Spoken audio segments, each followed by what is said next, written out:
네, 저희의 눈은 상당히 잘 훈련되어 있습니다. 본인의 사진을 보면 실망하게 되는 거죠.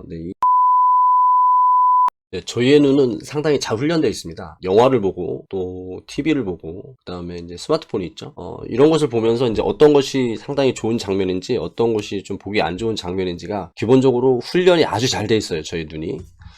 그래서 이렇게 훈련이 잘 된 눈으로 본인의 사진을 보면 어떻게 되나요? 실망하게 되는 거죠. 근데 이게 도대체 뭐가 잘못됐는지 잘 됐는지 몰라도 뭔가 되게 마음에 안 드는 거예요. 그런데 여기서 더 큰 문제는 그 무엇인지를 모르기 때문에 이제 해결을 못 하는 건데, 그 해결책은 쉽게 생각하면은 자세히 잘 보시는 거예요. 근데 그 자세히 잘 보는 것에는 어떤 일정한 순서가 좀 있습니다. 그 순서를 알아가시면 아마 지금보다는 10배 정도는 사진이 좋아지시라 생각을 합니다. 지금 화면을 보시면은요, 여기 지금 해바라기가 있죠, 그죠? 네, 해바라기가 이렇게 두 개가 있는데 좀 어느 게 마음에 드실까요? 이게 마음에 드실까요? 이게 마음에 드실까요? 네, 당연히 이게 뭐예요. 그래서 이 두 장의 사진을 찍으면서 저는 이제 생각을 한 거죠. 해바라기는 원래 이제 자체가 이제 이렇게 길게 서 있으니까 세로가 좋을 수 있는데, 좋은 것도 있지만 이 뒤쪽에 가로서 이렇게 예쁜 모양들이 있잖아요. 그래서 얘하고 해바라기하고 어우르게 찍어야 됩니다.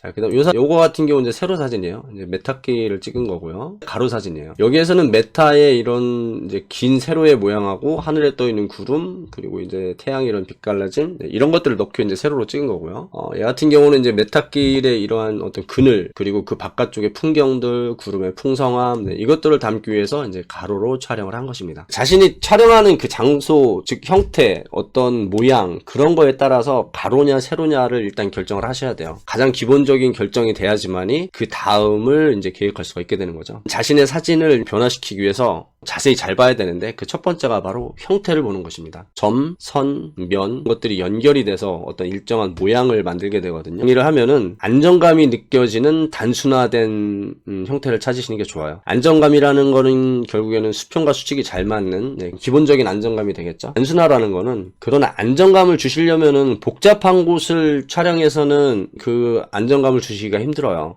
조금 더 단순하게 보일 수 있는 방향으로 내가 움직이셔야 돼요. 첫 번째 형태 기억하시기 바랍니다.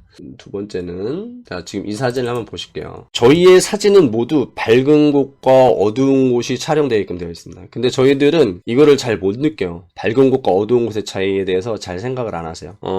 이거 보시기 전에 밝은 곳과 어두운 곳의 차이로 인해서 사진이 어떻게 바뀌는지를 보여드릴게요. 자, 지금 여기에 요 두 개 회색이 있어요. 한쪽은 약간 밝은 색이고 한쪽은 약간 어두운 색이죠. 저희 사진들이 보면 보통 이렇게 밋밋한 사진이 있어요. 밝은 곳도 적당하고 그냥 어두운 곳도 그냥 적당하기 때문에 사진에 어떤 힘도 별로 없고 선명도도 떨어지고 또 형태 간에 구분이 잘 안 되게 돼 있어요. 차이를 만들어주는 겁니다. 밝은 곳을 더 밝게 하고 어두운 곳을 더 어둡게 하는 차이를 만들어주는 거죠. 그걸 이제 대비라고 하는데요. 이렇게 해주시면은 어떤가요? 두 개 차이가 조금 느껴지시나요? 요거는 잘 안 보이네요. 패스. 더 잘 보이는 거로 보여드릴게요. 이 대비를 좀 세게 해볼게요. 하나, 둘, 셋, 넷. 어떤가요?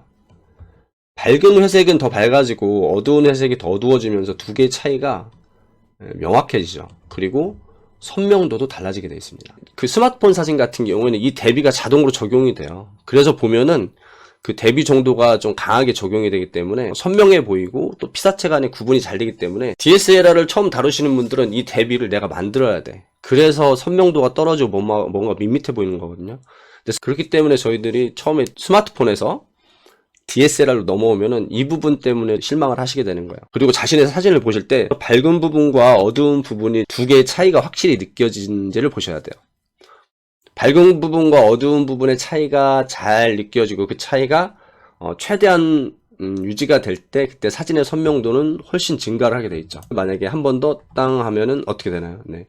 흰색과 확실히 구분이 되죠. 네. 피사체 간의 구분이 확실해지고 선명도도 달라지게 돼 있어요. 단 주의할 게 있죠. 밝은 곳은 최대한 밝게 하되 하얗게 날아가서는 안 돼요. 이렇게 흰색이 돼서는 안 돼요. 그리고 또 어두운 곳은 깊이감 있게 어둡게 보여지되 디테일이 사라져서는 안 됩니다. 여기 지금 이 사진 보시면은 여기 밝은 부분은 구름이 끼어있는 여기 건물 쪽이겠죠? 어두운 부분은 이쪽일 거예요. 근데 이거를 차이를 만든다고 대비라는 아이를 이렇게 올려져 버리게 되면 어떻게 돼요? 여기는 까맣게 날아갔어요. 까맣게 뭉쳐버리고 여기는 하얗게 날아갔거든요. 이렇게 보정하시면 안 된다는 거. 또 촬영하실 때 이렇게 하면 안 되고. 여기에서 밝은 부분의 디테일은 더 살려줘야 돼요. 이런 식으로. 그리고 어두운 부분의 디테일은 찾아줘야 돼요. 어떻게? 이렇게. 네. 그러면은 이렇게 사진이 달라지죠. 그 이후에 이제 조금씩 선명도라든가 이런 것들 추가적인 이제 작업들을 해가게 됩니다. 그러면은 비포 애프터 이렇게 되죠. 네, 아이고, 네, 왜곡도, 네, 왜곡 잡아놓은 거 들켰네요. 네. 이게 제가 찍을 때 이게 렌즈에 왜곡이 좀 생겼습니다. 네, 감안하십시오. 여튼 그래서, 네, 이 상태에서 저희들이 무턱대고 밝은 곳과 어두운 곳의 차이를 만들어서는 안 된다는 것.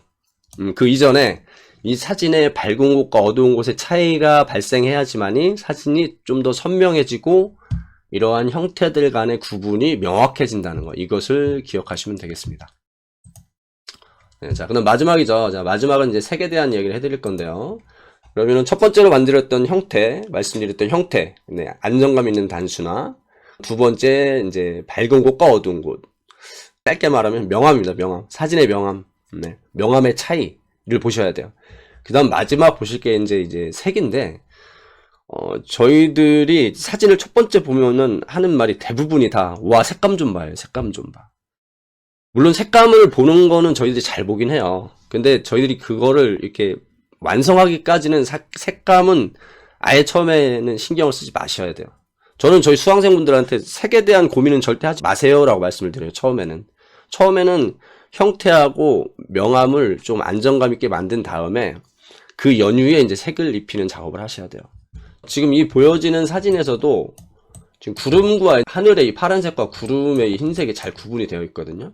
근데 이거를 더 선명하게 하고 싶어서 이제 채도라는 게 있어요. 예, 걔들을 이렇게 올려주게 되면은 이렇게 돼버려요. 물론 이렇게 하면은 네, 보기에는 구분이 잘 되고 진한 색으로 나온 것 같기도 하긴 하지만 네, 딱 보시자마자 느낌이 어떠신가요?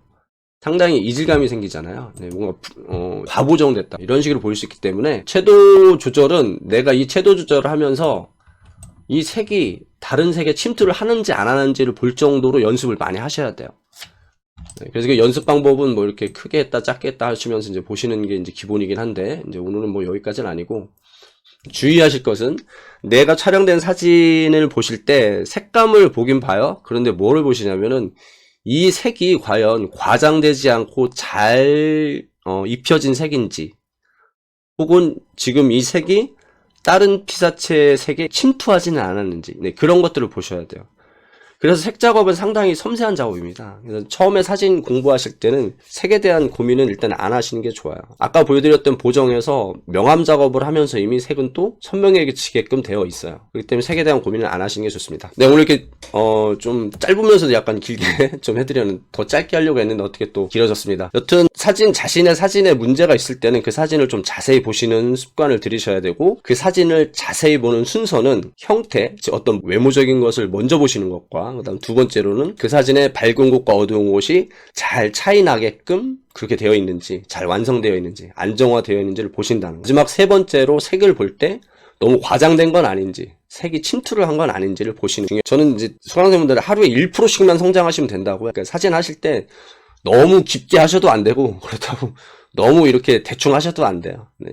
하루에 딱 1%씩만 성장한다는 생각으로서 이렇게 형태, 명암, 색에 대해서 차분히 자세히 보시면서 연습하시면 네, 그러면 좋은 사진을 분명히 완성하실 수 있으리라 생각합니다. 네, 영상 끝까지 봐주셔서 감사하고요. 네, 다음에 또 찾아뵙도록 하겠습니다. 네, 감사합니다.